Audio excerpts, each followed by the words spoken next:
हरिभक्तपरायण साखळचंद महाराज लोखंडी चिंबळी। प्रामुख्याने आजच्या या आनंद सोहळ्यामध्ये चाकण शहरातील सर्व नागरिकांना मी प्रथमतः धन्यवाद देतो की सर्वांच्या सहकार्याने या ठिकाणी क्रांतिज्योती सावित्रीबाई फुले, महात्मा ज्योतिराव फुले यांचं पूर्ण पुतळ्याचं अवतरण होतं आहे।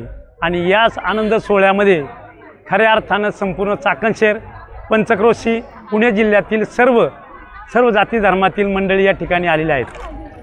क्रांतिज्योती सावित्रीबाई फुले यांच्या जीवनचरित्राबद्दल सांगायचं जर झालं तर आज या महिला ज्या आहेत, या महिलांना ज्ञानगंगा ज्यांनी दिली अशा सावित्रीबाई फुलेंना मी प्रथमतः नमन करतो।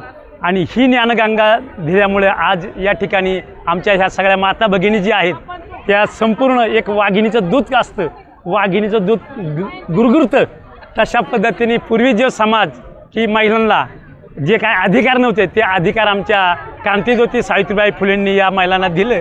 आणि या सोहळ्यामध्ये या सर्व महिला उपस्थित राहिल्या। सर्वांना धन्यवाद। रामकृष्ण हरी। जय ज्योती, जय क्रांती।